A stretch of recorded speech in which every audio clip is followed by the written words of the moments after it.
السلام عليكم ورحمة الله وبركاته. ايه الاخبار؟ عاملين ايه؟ بالنسبة للناس اللي كانت عايزة تعمل السي بي اف في البرازيل، هقول لكم بالظبط محتاج ورق ايه معاك، ومحتاج تعمل ايه بالظبط وتدفع كام. هو ما فيهوش اي دفع، يعني ما فيش فيه مصاريف، ولكن هقول لكم بالظبط انت محتاج ورق ايه وتروح فين عشان تعمل السي بي اف. وبالمناسبة السي بي اف يا جماعة هو رقم الضرايب، زي رقم الضرايب كده اللي هو رقم النيف في البرتغال. تمام، ففي البرازيل اسمه السي بي اف. كمل الفيديو عشان تشوف ايه بالظبط اللي انت هتعمله خطوة بخطوة.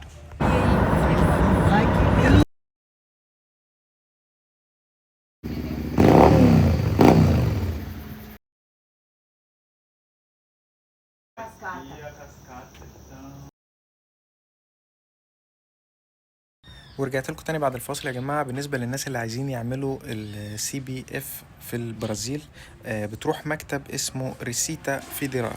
المكتب ده تبع الحكومة، مكتب حكومي. يا بتروحوا اقرب مكان ليك، يا اما بتعمله اونلاين. تمام، في طريقتين يعني.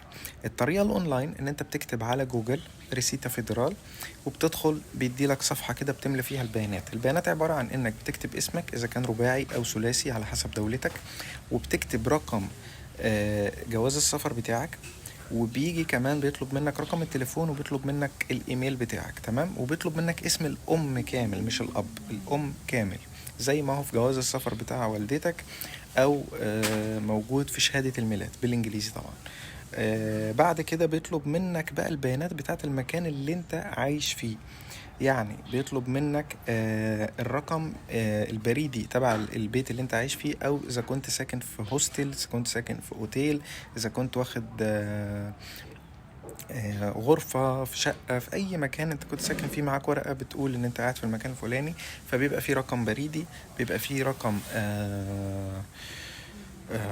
للعنوان للبيت يعني. غير رقم البريد يبقى فيه رقم البيت نفسه، بيبقى ليها أرقام هنا. وبيطلب منك كمان اسم المنطقة اللي انت فيها قاعد فين بالظبط، اذا كنت قاعد في ساو باولو ولا ريو دي جانيرو، ولا قاعد في بورتوليجري، ولا قاعد في شنجريل، ايا كان انت قاعد فين. بتكتب اسم المنطقة اللي انت فيها ورقم البيت والرقم البريدي. تمام. بيطلب منك كمان صورتين، ولكن بتوديهم بعد ما بي ما بت يعني ما بتحطهمش في الاونلاين، وبتبعت. بعد كده بيرد عليك. تمام، بيرد عليك يحجز لك ميعاد ان انت تروح تديهم الورق المطلوب، اللي هو اثبات العنوان وجواز السفر بتاعك بس. تمام.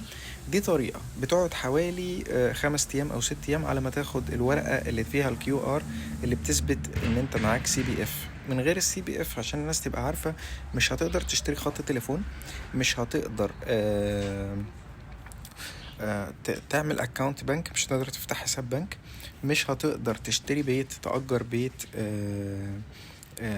بيت كامل يعني. لكن أوضة أو الكلام ده تقدر تأجر عادي، أو في أوتيل أو في هوستل أو كده عادي جدا. ولكن بيت إن أنت تأجره هيبقى صعب جدا، مستحيل يعني، لأن بدون الرقم ده ما تقدرش. مش هتقدر تعمل حاجة من غيره، زي البرتغال كده بالظبط. البرتغال بدون رقم النيف ما تقدرش تعمل حاجة. تمام. دي طريقة. انا برشح الطريقة بتاعت ان انت تروح المكتب. ليه؟ لان انت كده كده ما تعمل اونلاين هيقول لك على ميعاد تروح المكتب، فانت ما تروح المكتب على طول. المكتب لو رحت على طول ما بيحتاجش ميعاد، بتروح على طول على حسب المكتب. ريسيتا فيدرال اللي تابع للمنطقة اللي انت فيها، بتكتب كده على جوجل ريسيتا فيدرال او ماب، وتشوف اقرب مكتب ليك وتروح للمنطقة اللي انت فيها. تمام. بتروح له. سواء بقى في اوبشن هنا، لو انت قاعد عند حد في البرازيل هو بيجي معاك. تمام، بيجي معاك بالإقامة بتاعته، ان هو الجواز السفر بتاعه او بالورق بتاعه ان هو مواطن برازيلي. وبيجي معاك بيقول الشخص الفلاني ده قاعد عندي في البيت، وانا ده عنواني وده مكاني وبتاع. بياخد منك جواز السفر، بياخد منك صورتين، وما بياخدش فلوس، ببلاش. وبيدخل يعمل لك يعمل لك الورقة على الكمبيوتر وانت قاعد. ما بتكملش وانت قاعد. اكنك بتاخد فيزا كده. بيفتح الجواز، بيصوره. تمام، وبعد كده بيسحب الفيزا سكانر اللي انت جاي بيها، لازم تبقى سارية طبعا. بيسحبها سكانر، وبعد كده بياخد الورق بتاع الشخص اللي ضمنك ان انت، اللي هو قايل ان انت ساكن عنده. بيحطه على الكمبيوتر برضو، بيسحبه مع الورق بتاعك، وبيطلع لك الورقة بتاعت الكيو ار اللي فيها اللي هي السي بي اف اللي فيها الكيو ار وفيها اسمك وتاريخ ميلادك ورقم تليفونك ورقم الايميل ومش عارف ايه والتفاصيل كلها.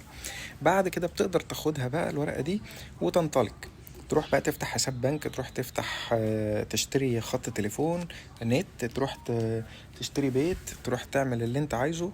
الورقة دي بتسلك لك كل الدنيا يعني. لما تشتري عربية، تشتري موتوسيكل، تعمل اي حاجة، تمام. دي طريقة ان انت تعمل السي بي اف في البرازيل، عشان الناس اللي عايزة تعملها محدش يشتغلهم بس ويقول له ايه فلوس ومش فلوس وبتاع. الموضوع بيتعمل مجاني وفي المكتب الحكومي مجاني، وبتروح تعمله بنفسك، تمام.